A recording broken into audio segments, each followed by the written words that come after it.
Well, it finally happened. It's almost midnight, past midnight my time here in Boise, but I got to see Anora tonight, and I gotta say, it lived up to the hype and expectations that a Palm d'Or gives me, and just the absolute buzz around this movie gives me. I have so many thoughts on it that I'm going to give here in my non spoiler review, so stick around and see exactly how much I loved Anora.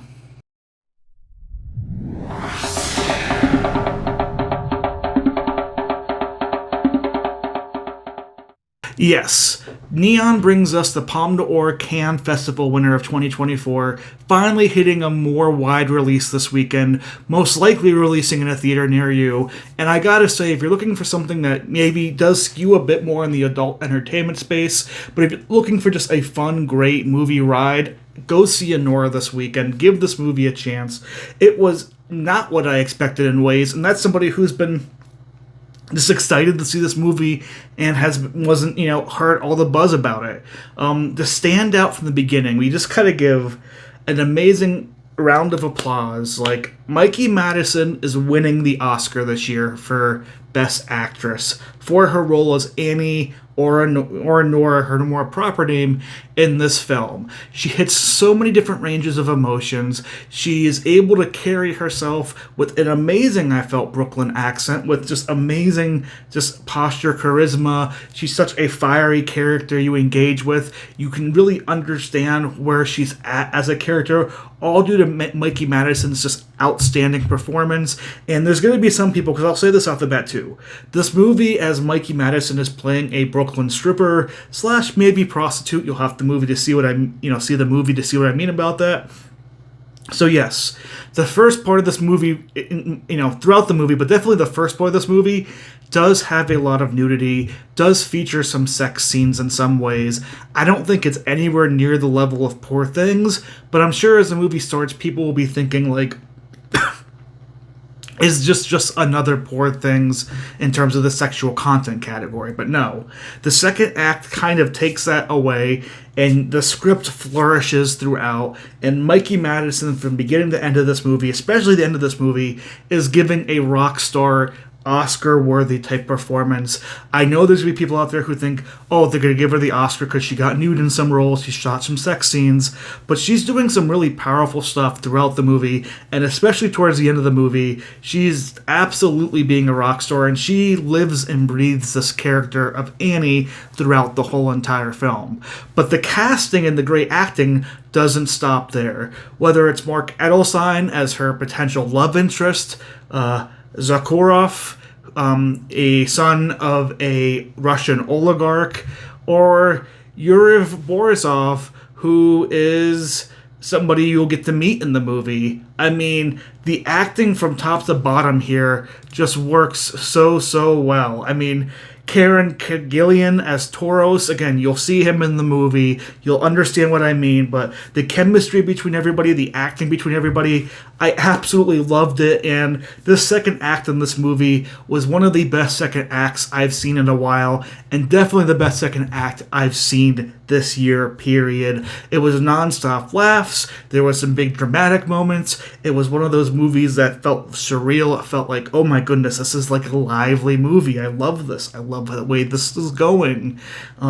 I love the tone that's happening. I love all the characters and the moments that we're going to be with in the second act. Again, I'm not spoiling anything. I'm just telling you, if you're like me, and I'll be honest, the first act to me was kind of the weakest part of the movie. But once you see where this movie becomes and where the bulk of this movie is in that second act, then you understand why this movie is getting the hype it was. Because it is a brilliantly written second act, it's a brilliant acted second act, and it's just screenplay gold. I don't know if this is an original screenplay, but if it is, it's very much going to probably win the original screenplay category at the Oscars this year. I'm expecting Anora to come out big in a lot of different ways, whether it be, directing, whether it be acting. This is clearly even Best Picture. This is going to be a frontrunner in a lot of different ways, and I can see exactly why, because I think it hits some of the Academy legs, but it's just overall an entertaining, engaging, fun movie. In some ways, it reminds me a little bit of what Parasite was like. But yeah, I just loved this movie, Anora. when I think about why I, do these videos and why I get so excited for Oscar season, and people always ask me, like, man, you really, like this weekend, I'm probably going to see like 8 different movies. So expect this next week to trickle out a lot of 30-second reviews on the, 60-second reviews on the channel. But it's because there's movies like this that come out that are absolute gems, that are absolute golden. And when people think the Oscars aren't given to the best movies, I'm like, you just don't watch these movies because you don't give them the chance. But if you watch them, you would like them, you would find them great. There's people I recommended all throughout last Oscar season that are friends, our family, and we're like, holy smokes, Poor Things was a great movie. I really loved, the movie with Jeffrey Wright, about him writing a book, a facade book as a black man. Obviously Oppenheimer and Barbie were popular ones, but like, Anatomy of a Fall was a movie that it's my go-to recommendation for people because it's a foreign language film, and yes, part of this movie is in Russian, that people kind of don't want to watch those. But I'm like, you need to watch these films because they actually are good. And people I've given recommendations to for Anatomy of a Fall come back and say, that was one of the best things I've seen all year. These movies that are getting nominated, almost for the most part, are almost always good movies. We just need to give them a chance. Now, there's other good movies in theaters this weekend, but my plea to anybody out there who is complaining that there isn't something different, that there isn't something that isn't generically put together, go see Anora. Put your money where that mouth is, because I think you'll have a great time. I think it's a great overall movie, and it's going to be given a lot of awards this year. As for my personal rating, this movie, Anora, is getting a clear diamond rating. I think the second act alone is like pristine, great level, just script, great character moments. I think the third act, while kind of shortened a bit, I do think isn't as strong as the second act, but that's because the second act is so good. And I do think the first act, maybe on first watch, you get kind of output because you kind of hear that this movie is some amazing, Palme d'Or winning movie. You're waiting for this movie to pick up. So when it does pick up, it picks up great. But on first watch, you're waiting for this movie to get kind of going to that point. And even myself, I was like, okay, when's this gonna pick up to be that extremely hyped movie, that award-winning movie that everybody is praising? And then it did happen in that glorious second act. So this is a diamond rating for me, but I'm also debuting a new rating for me that you can attach to Conclave as well, which is my all-time top 100 rating. This movie is in my all-time top 100. I think it is that good overall. It's my type of recommendation, and it's something that I'm going to be starting on the channel here. But tell me down below in the comments, do you plan to see Anora? Have you seen Anora? What are your thoughts? Again, this is a full non-spoiler review because I think this movie just should not be spoiled, because I think for me the fact that it wasn't spoiled might have harmed maybe like my feeling on the first act, but it made that second act the absolute darling delight and just the overall enjoyment of the year.